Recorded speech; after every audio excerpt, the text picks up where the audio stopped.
when my daughter Margaret looked me dead in the eye at Thanksgiving dinner and said, "Stop begging for money, it's embarrassing." I felt something inside me crack like ice on a frozen lake. I smiled sweetly, picked up my phone, and texted my bank, "Cancel all authorized user cards immediately." By morning, all 3 of my ungrateful children would discover that their financial safety net had vanished faster than their respect for me. If you're watching this, subscribe and let me know where you're watching from. Let me back up and tell you how I, Eleanor Walsh, a 62-year-old retired high school English teacher from Ohio, ended up declaring war on my own children over mashed potatoes and stuffing. The whole mess started when I asked Margaret to pay back the $15,000 I'd loaned her 8 months ago for her kitchen renovation. Not demanded, asked. Politely, like you'd ask someone to pass the salt. "Mom, we talked about this," Margaret said, not even looking up from cutting her turkey. "That was a gift, remember? A gift." $15,000 was apparently a gift now, just like the $8,000 for David's car down payment was a gift. And the $12,000 for Sarah's credit card debt was also a gift. Funny how I didn't remember agreeing to give away $35,000 of my retirement savings as gifts. "Actually, honey, I have the text messages where you promised to pay it back by Christmas," I said, keeping my voice light. "I thought we could discuss a payment plan." That's when Margaret dropped her fork and gave me that look. The one that said I was being unreasonable for expecting my own money back. "Mom, seriously? We're having Thanksgiving dinner. This is so inappropriate." David, my 34-year-old son, who still couldn't manage his credit score, decided to chime in. "Yeah, Mom. It's kind of tacky to talk about money at family dinner." Tacky. It was tacky for me to mention the money they'd borrowed, but apparently not tacky for them to spend it on luxury vacations and designer handbags while I stretched my teacher's pension to make ends meet. Sarah, my youngest at 31, twisted the knife deeper. "We all contribute to this family in different ways. Just because you have savings doesn't mean you should keep track of every penny like some loan shark." My savings. As if my retirement fund was just pocket change I'd found in the couch cushions instead of 4 decades of grading papers until midnight and saving every dollar I could. But it was Margaret's next words that sealed their fate. "Honestly, Mom, stop begging for money. It's embarrassing. We're your children, not your debtors." The entire table went quiet. Even the grandkids stopped chattering. My son-in-law Mark looked uncomfortable, and Sarah's boyfriend Tommy stared at his plate like it held the secrets of the universe. I sat there for a moment, letting those words sink in. Begging, according to my daughter. Asking for my own money back was begging. "You're absolutely right, sweetheart," I said, standing up with my phone in hand. "I should stop begging." That's when I sent the text to my bank, and another one to my credit card company, and one more to my investment advisor. The beautiful thing about being the primary account holder is that you have all the power. Those authorized user cards I'd set up for emergencies? Gone. The joint checking account I'd opened with David for his business expenses? Frozen. The credit line I'd co-signed for Sarah's apartment? Terminated. I finished my dinner in silence while my children chatted about Black Friday sales and holiday plans, completely oblivious to the financial earthquake I'd just triggered. They had no idea that their credit cards would start declining in about 6 hours when the bank's systems updated overnight. But I knew. And for the first time in months, I was smiling a real smile. How did I become the family ATM? The transformation happened gradually after my husband Tom died 3 years ago, starting with a phone call that seemed so innocent at the time. "Mom, I need help." Margaret's voice was tearful, desperate. It was January 2022, 2 months after Tom's funeral, and her husband Mark had just taken a pay cut at his job. They had 2 kids and a mortgage that was suddenly too expensive. What widow wouldn't help her struggling daughter? I wrote that first check for $3,000 without hesitation. It was supposed to be temporary, just until they adjusted to the reduced income.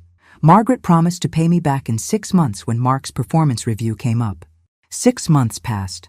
No mention of repayment, but plenty of mentions of other problems that required financial solutions. Instead, Margaret called again. The kids needed school supplies and new clothes, and money was tight. Could I help with $500? Of course I could. I was their mother, and they were still grieving their father too. Then, David's car broke down. Then, Sarah needed help with her moving expenses. Each time, they promised to pay me back when things stabilized. Things apparently never stabilized, but their requests certainly got bigger.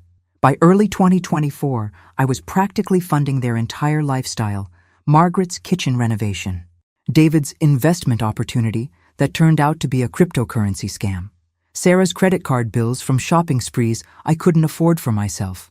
The irony?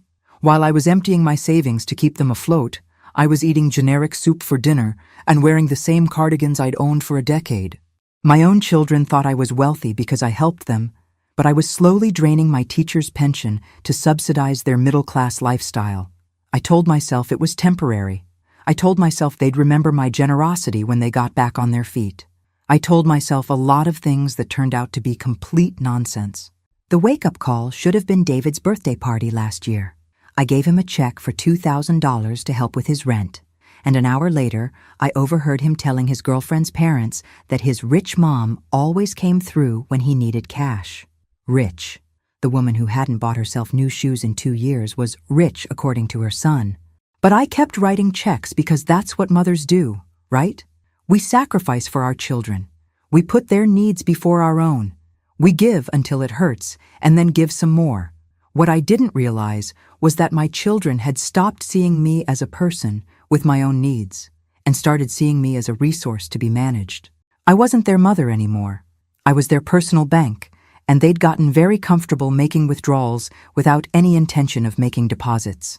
The Thanksgiving dinner was just the final straw. After 2 years of bleeding money and getting nothing but attitude in return, Margaret had the audacity to act like I was the problem for wanting my own money back. Well, I thought as I watched my phone light up with frantic calls that I was definitely not going to answer, they were about to learn exactly what kind of problem their mother could be when she stopped being so accommodating. You want to know the real kick in the teeth? It wasn't just the money. It was everything I'd sacrificed for these kids over the years, only to be treated like I was inconveniencing them by existing. Take Margaret's wedding in 2015. She wanted the perfect Pinterest wedding, but their budget was more Walmart than Nordstrom. So guess who stepped in? I used $12,000 from my teacher retirement fund to pay for the photographer, the flowers, and the open bar because my daughter deserved her dream day. The thank you card I received had my name spelled wrong. Eleanor was apparently too difficult to remember correctly. Or David's college graduation in 2018. He needed professional attire for job interviews, so I bought him 3 complete outfits. Investment in his future, I called it. He wore those suits to land his current job, the one that pays him enough to afford his trendy apartment, but somehow never enough to pay back his mother. And Sarah. Sweet Sarah, who called me crying at 2 a.m. when her boyfriend dumped her, when she got fired from her retail job, when she needed someone to listen. I was always there, always ready to write a check or offer a shoulder to cry on. But when I mentioned at Easter that I was thinking about getting my furnace repaired, you know what Sarah said? "Mom, you should really learn to budget better. It's not healthy to stress about money at your age. Budget better." The woman whose credit cards I'd paid off twice was giving me financial advice. The truth is, I'd become invisible to them except when they needed something. They'd show up for Sunday dinners with empty hands and full appetites, complaining about their problems while I served meals I cooked from clearance groceries. Margaret would vent about her marriage troubles while I did her family's laundry for free. David would lecture me about politics while I helped him move apartments for the 4th time in 3 years.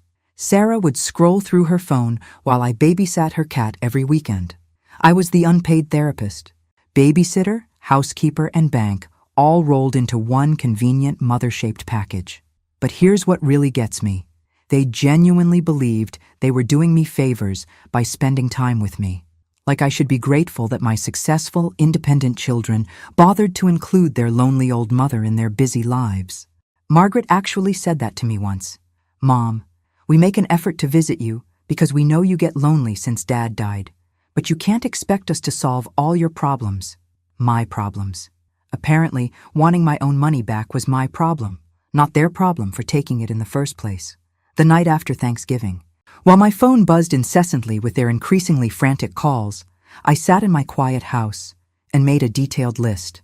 Every loan, every gift, every favor I'd done over the past 3 years since Tom died. The total came to just over $53,000 in cash, plus countless hours of free labor and emotional support.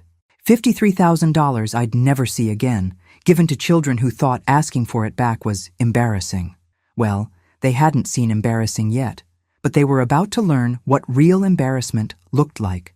My phone started ringing at 6:47 a.m. on Black Friday. Margaret's name flashed on the screen, but I was busy drinking my coffee and reading the newspaper like any other normal Friday morning. Why rush to answer? I had nowhere to be and all the time in the world. By 7:30, I had 15 missed calls and a string of text messages that would have been hilarious if they weren't so pathetically predictable. Mom, my card was declined at Target. There must be some mistake. Mom, call me. Something's wrong with the bank. Mom, answer your phone. This is urgent. I finished my crossword puzzle and started on the Sudoku before I even looked at the messages. David was next to panic. Mom, what the hell? My card doesn't work and the joint account is frozen. Did you do something? Such a bright boy, my David. Only took him 4 hours to figure out that Mommy wasn't playing anymore. Sarah's message was my personal favorite. Mom, this is really mature. Are you seriously going to ruin our credit over a family disagreement? A family disagreement. That's what we were calling systematic financial exploitation now, apparently. I made myself a nice breakfast. Scrambled eggs with cheese, fresh fruit, real orange juice instead of the powder mix I'd been buying to save money. Might as well enjoy the luxury of a peaceful morning before the storm really hit. At 10:15, Margaret finally showed up at my front door. I could see her through the peephole, pacing on my porch like a caged animal. Her face was red, and she kept checking her phone every 5 seconds. I opened the door wearing my most innocent smile. Good morning, sweetheart. You're up early for a holiday. Mom, what did you do? Her voice was strained, like she was trying very hard not to scream. I had breakfast. Eggs were perfect. Would you like some coffee? This isn't funny. Our cards aren't working. Mark had to abandon his shopping cart at the grocery store. The kids are asking why Daddy can't buy their Christmas presents. Oh, the children. Of course she'd bring up the children. Have you tried paying with your own money? Margaret's jaw dropped. What do you mean, our own money? You gave us access to those accounts. I gave you emergency access to my accounts, for actual emergencies, not for funding your lifestyle while you ignore your debts to me. Her face went from red to white. Those were gifts, Mom. You said... I never said any such thing. I have every text message, every email, every written promise you made to pay me back. Would you like me to read them to you? That's when the tears started. Big, dramatic tears, like when she was 7 and didn't get her way at the toy store. Mom, please. We can't afford groceries without those cards. The kids need clothes. Christmas is coming. Funny how you could afford a weekend trip to Chicago last month, but can't afford groceries now. She had no answer for that, because there wasn't one. I want you to leave, I said calmly. When you're ready to have an adult conversation about paying back the money you borrowed, you can call and schedule an appointment. Until then, stay off my property. You can't be serious. Try me. After she left, I did something I hadn't done in years. I took a long, hot bath with expensive bath salts I'd been saving for a special occasion. Then I painted my nails burgundy and ordered Thai takeout for dinner. It felt like Christmas morning, and my birthday rolled into one. The family intervention was David's idea. He called Sunday evening, using his most reasonable voice, the one he'd perfected for explaining to his boss why he was late again. Mom, we need to sit down and work this out like adults. This has gone too far. I agreed to meet them at Margaret's house Tuesday evening.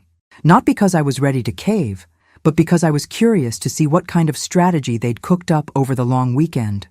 I arrived exactly on time, wearing my best navy dress and the pearl necklace Tom had given me for our 20th anniversary.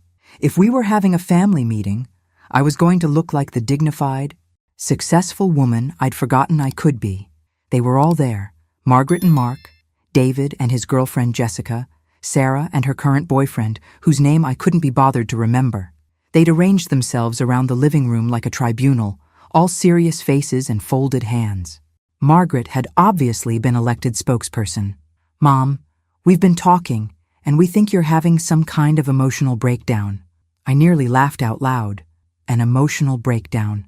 Because holding people accountable for their debts was a sign of mental instability. "We're worried about you," David chimed in. "This isn't like you. You've always been so generous and understanding." Understanding. Yes, I'd been very understanding while they picked my financial bones clean. Sarah leaned forward with her most sympathetic expression. "Mom, we know Dad's death was hard on you. Maybe you should talk to someone. A grief counselor or therapist." There it was. The grief card. Because obviously, the only reason a woman would want her money back was unresolved trauma, not basic common sense. "You think I'm having a breakdown because I want you to honor your debts?" I asked pleasantly. "Mom, those weren't debts," Margaret said. Exasperated. "Family helps family. You helped us, and someday we'll help you." "When? When exactly will that magical someday arrive? Because I've been waiting 3 years for it to show up."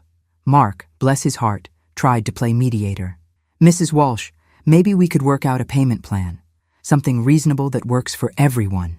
"You mean like the payment plan Margaret agreed to last spring? The one where she was going to pay me $500 a month starting in June? Because unless my math is completely wrong, that means she currently owes me $3,000 just in missed payments." The room went very quiet. "Or maybe we could follow David's plan, where he was going to pay me back from his tax refund." "That was 18 months ago, David. Did you forget to file taxes, or did you just forget about me?" David's face was getting red. "Mom, you're being accurate?" "Yes, I am being accurate. Sarah, would you like to tell everyone about your plan to pay me back from your promotion at the department store?" Sarah's face crumpled. "Mom, stop. The promotion you got 10 months ago. The one you celebrated with a shopping spree that you documented on Instagram for everyone to see." I stood up, smoothing down my dress. "Here's my payment plan. You have 60 days to return every penny you borrowed with a reasonable payment schedule we all agree to in writing. Or I consult with a lawyer about my options." The silence was deafening. "You can't sue your own children," Margaret whispered. I smiled at her. "Watch me." Thursday morning brought the first sign that my children were finally taking me seriously.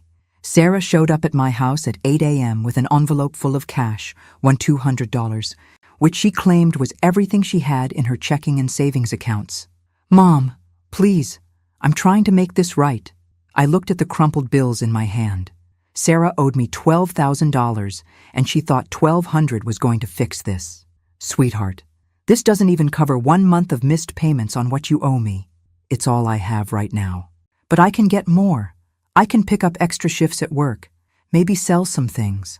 The desperation in her voice should have moved me. 3 months ago it would have. But that was before I discovered exactly what my children really thought of me. "Sarah, sit down. We need to talk."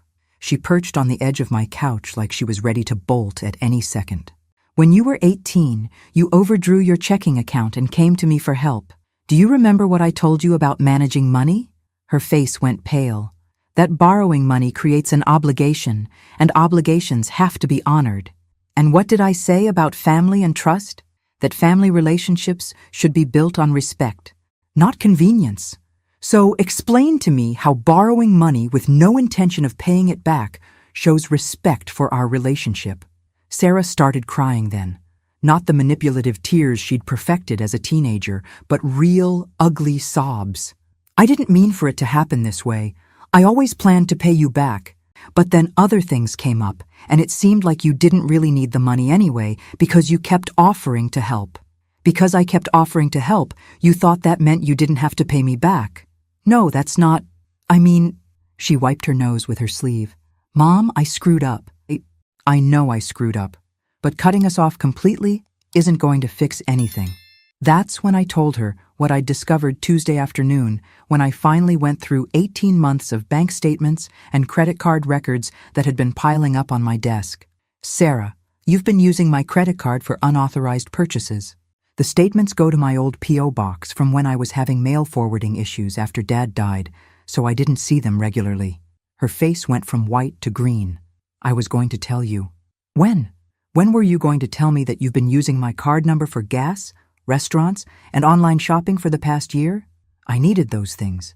"Mom, my job doesn't pay enough, and rent keeps going up. So you decided to supplement your income by stealing from your mother." "It wasn't stealing. I'm your daughter." My daughter who took advantage of me during the most difficult period of my life. My daughter who borrowed money she never intended to repay. My daughter who thought I was too grief-stricken or too trusting to notice. I stood up and walked to my desk, pulling out a folder I'd prepared the night before. I've made an appointment to speak with a lawyer next week, Sarah. What you've done isn't just about family loans anymore. Using someone's credit card without permission is fraud. Even if you're their daughter. The color drained completely from her face. You're not going to press charges. You wouldn't. Try me. For the first time in her adult life, Sarah was completely speechless. Here's what's going to happen. You're going to pay me back every penny, loans and unauthorized charges. You have 60 days to come up with a payment plan that I approve, or I'm taking legal action. She left without another word, clutching the envelope of cash she'd brought like it was a life preserver. An hour later, my phone rang. Margaret. Mom, you can't threaten Sarah with jail. She's your baby. My baby is a 31-year-old woman who committed credit card fraud. And if she faces legal consequences, it won't be because I threatened her. It'll be because she chose to steal from her mother. That evening, David called. Mom, we need to end this. It's destroying the family. No, David. You destroyed the family when you decided I was nothing more than a bank account with gray hair. I'm just refusing to pretend otherwise anymore. What do you want from us? I want what you took, every penny, with a written payment schedule and real consequences for default. And if we can't afford that, then you should have thought about that before you stole from me. I hung up and made myself a cup of tea. Tomorrow, I had an appointment with my lawyer to discuss exactly what my options were. My children thought this was about money, but they were wrong. This was about respect, dignity, and teaching them that actions have consequences. And I was going to get every bit of what I was owed. 2 weeks later, brought an unexpected visitor, my sister Linda, who lived in Michigan and hadn't called me since Tom's funeral. She stood on my doorstep with the grim expression of someone delivering bad news. Eleanor, we need to talk. I let her in, though I had a pretty good idea why she was here. Sure enough, she'd barely sat down before launching into her rehearsed speech. Margaret called me. She's worried about you. She says you're not acting like yourself. Really? How exactly am I supposed to act when my children systematically exploit me financially? Linda waved her hand dismissively. Oh, honey, it's not exploitation when it's family. You've always been generous with those kids. Why are you being so harsh now? It was fascinating, really. My children had called in reinforcements, and naturally they'd chosen the one family member who'd always thought I was too soft on them. Linda, did Margaret mention that Sarah has been using my credit card without permission for over a year? She said there might have been some confusion about card access. Confusion? That's what we're calling unauthorized use of someone's credit card now? Linda looked uncomfortable. Eleanor, you're blowing this out of proportion. These are your children. They love you. Do they? Because people who love you don't usually steal from you and then call you embarrassing when you ask for your money back. They're struggling financially. Young people today face challenges we never had. Linda, Margaret drives a car that's newer than mine. David spent more on his last vacation than I spend on groceries in 4 months. These aren't struggling young people. These are adults who think their mother exists to subsidize their lifestyle. But Linda had made up her mind before she got here. I think you should forgive them and move on. Family is more important than money. You're right. Family is more important than money. That's why I'm so hurt that my family chose money over treating me with basic respect. After Linda left, I called the law office my friend Helen had recommended. I'd like to schedule a consultation to discuss my legal options regarding family financial disputes. January brought a series of increasingly desperate attempts by my children to manipulate me back into compliance. Margaret tried guilt. David tried logic. Sarah tried tears. None of it worked. What did work was my appointment with attorney Patricia Chen. Mrs. Walsh, based on what you've told me, you have several legal options. The unauthorized credit card use is definitely actionable. The loans, well, without formal documentation, that's more challenging, but not impossible. What would you recommend? Start with a formal demand letter. Give them 90 days to respond with a payment plan. If they don't comply, we can discuss litigation. That afternoon, certified letters went out to all 3 of my children. Official, legal, and absolutely terrifying. The response was immediate and predictable. Margaret called, sobbing. David showed up at my door, angry. Sarah sent a text message calling me heartless, but none of them offered to pay me back. February brought the most interesting phone call I'd received in years. It was from Janet Morrison, Tom's former business partner. Eleanor, I hope you don't mind me calling, but I received a rather strange inquiry last month about Tom's old accounts. My blood went cold. What kind of inquiry? Your son David called asking about business records and whether there were any assets that might have been overlooked during estate settlement. I sat down hard in my kitchen chair. What did you tell him? Well, I couldn't share specific details without proper authorization, of course, but I found it odd that he seemed focused on whether Tom had any separate business accounts or investments. Janet, did Tom ever mention anything to you about accounts I didn't know about? There was a long pause. Eleanor, I probably shouldn't say this, but yes. Tom had a small business account for his consulting work. Nothing huge, maybe $20,000 or $30,000. He said he was saving it as a surprise for your retirement. My hands started shaking. Tom had kept money secret, even if his intentions were good. And somehow David knew about it. Did David have any legal right to that information? Absolutely not, which is why I didn't tell him anything specific. But Eleanor, if there is money out there, you should be the one to claim it, not your children. That afternoon, I drove to First National Bank with Tom's death certificate and our marriage license. After 2 hours of paperwork and verification, the bank manager confirmed what I'd suspected. Mrs. Walsh, your husband did have a business account with us. The balance at the time of his death was $34,000. We've been trying to contact the estate for 3 years, but our letters were returned as undeliverable. They'd been sending notices to Tom's old office address, which had been closed since his death. Mrs. Walsh, I have to ask, has anyone else inquired about this account? My son David. What exactly did he want to know? The manager looked uncomfortable.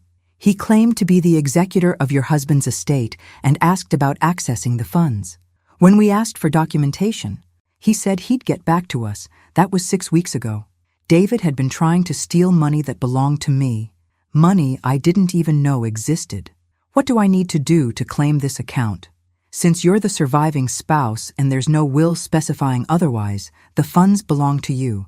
We just need you to complete some paperwork. By Thursday, I had $34,000 deposited into my personal account, money that my son had tried to steal while simultaneously borrowing from my pension. That evening, I did something that felt better than anything I'd done in months. I called David. Hi, honey. I had the most interesting conversation with the bank today. Silence.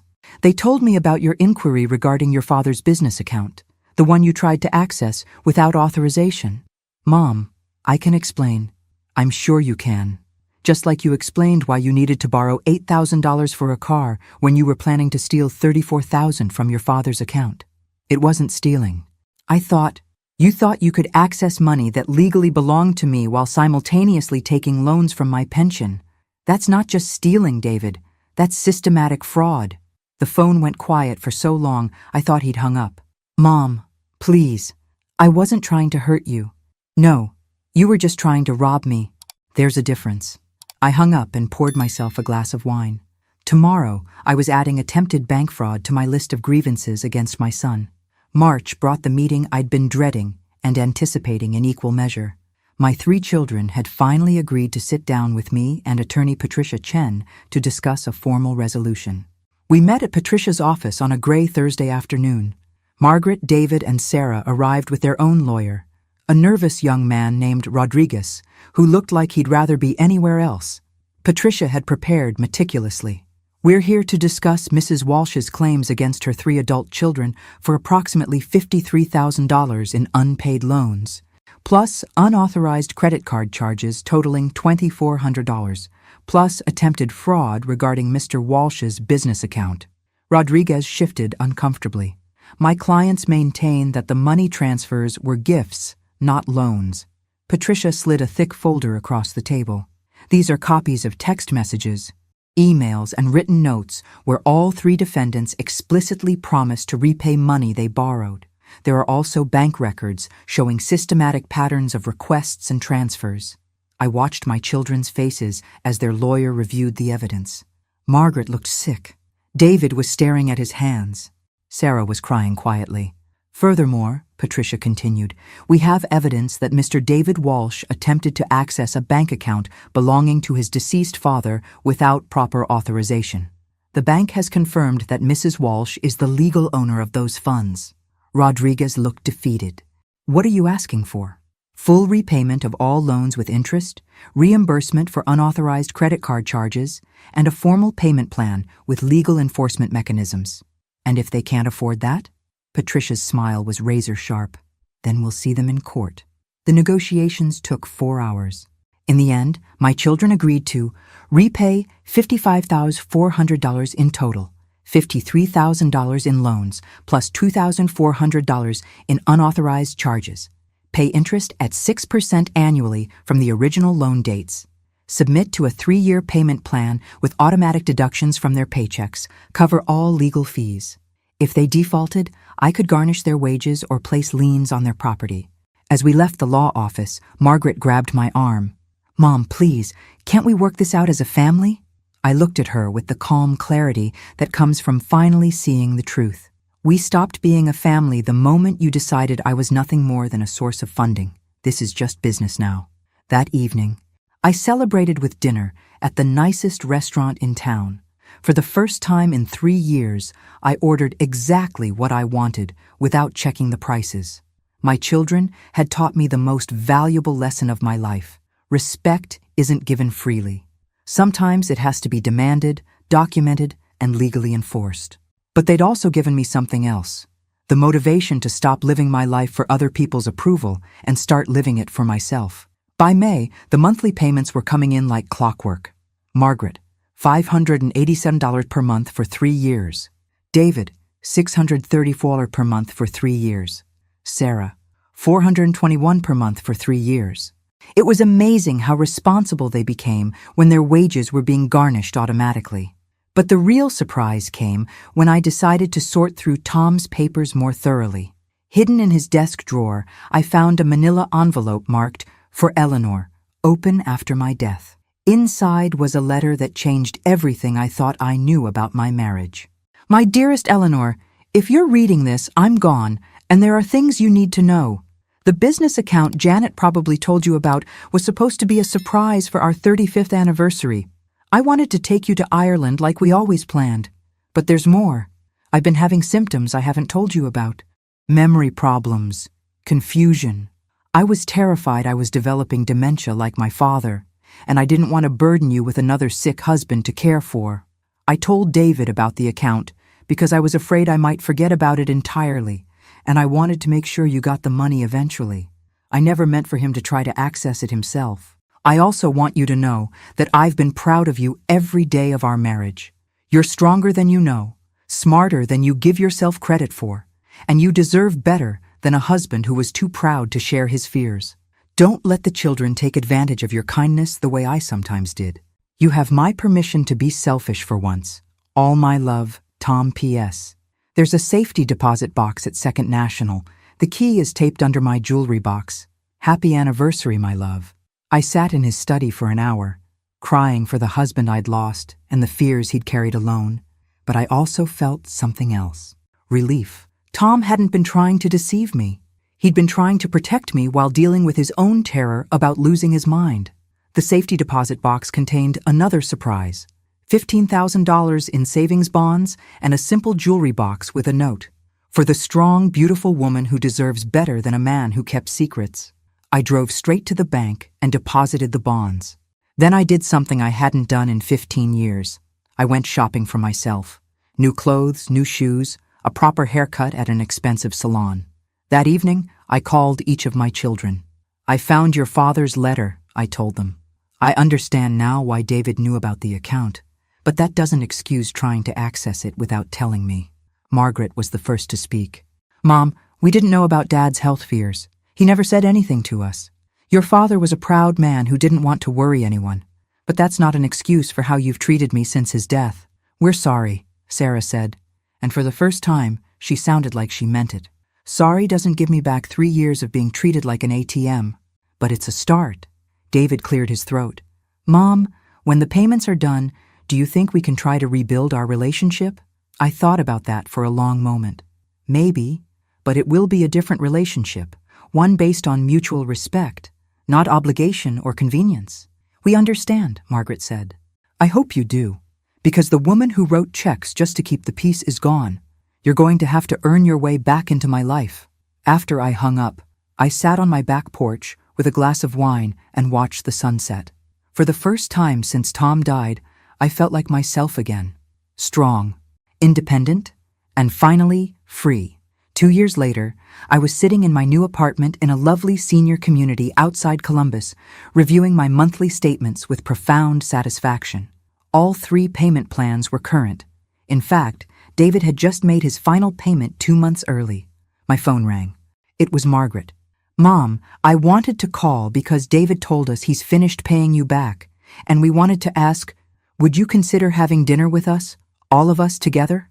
I looked out my window at the garden I'd planted in the community plots. Tomatoes, herbs, flowers chosen because I liked them, not because they were practical. What kind of dinner are we talking about, Margaret? The kind where we pay, the kind where we show up with genuine apologies and realistic expectations. The kind where we treat you like the intelligent, successful woman you are instead of an obligation we need to manage. That was perhaps the most mature thing any of my children had said to me in 5 years. When did you have in mind? Whenever you're free. We know you have bridge club on Tuesdays, book group on Thursdays, and volunteer work on weekends. We can work around your schedule. They'd been paying attention to my life. That was progress. Saturday evening would work, 7 o'clock. And Margaret? Yes. Mom, I'll choose the restaurant. The dinner was not a magical healing moment. There were no tears, no dramatic declarations of forgiveness, no promises that everything would go back to the way it used to be. But there was something better: respect. Sarah brought photos of her new apartment, the one she was paying for entirely on her own. David talked about his promotion at work and how managing debt payments had taught him to budget properly. Margaret mentioned that she and Mark had started marriage counseling to work on their communication issues. None of them asked me for anything. None of them made jokes at my expense. When the check came, they divided it 3 ways and wouldn't let me contribute a penny. Mom, David said as we were leaving, I want you to know that paying you back wasn't punishment. It was the best thing that ever happened to me. I learned what money actually costs. I learned what respect means, Sarah added. Margaret hugged me at my car. I learned that my mother is tougher than I ever gave her credit for, and I'm glad you didn't let us destroy that. As I drove home, I thought about the woman I'd been 3 years ago, grieving, lonely, desperate to maintain relationships even when they were harmful to me. That woman was gone. In her place was someone I actually liked, Eleanor Walsh, retired teacher, independent woman, bridge champion, and volunteer literacy coordinator. A woman who paid her own bills, chose her own friends, and demanded to be treated with dignity. My children had taught me the most valuable lesson of my life, though not the one they'd intended. They'd taught me that love without respect is worthless, that family relationships built on exploitation aren't worth preserving, and that sometimes the best thing you can do for someone is to stop enabling their worst behavior. Now, 6 months later, I talk to my children every few weeks. They visit occasionally. We exchange gifts on holidays. But the relationship is fundamentally different now. I'm not their mother, the bank account. I'm not their mother, the enabler. I'm simply Eleanor, a woman they happen to be related to, who will help them if they need it and treat them well if they reciprocate. Some people would say I was too harsh. That family should forgive and forget. But those people have never been systematically robbed by the people they raised. My children needed to learn that actions have consequences, that respect is earned, not assumed, that their mother was a person with her own needs, not just a resource to be exploited. It took 3 years and legal intervention, but they finally learned. And in the process, so did I. Thanks for listening. Don't forget to subscribe and feel free to share your story in the comments. Your voice matters.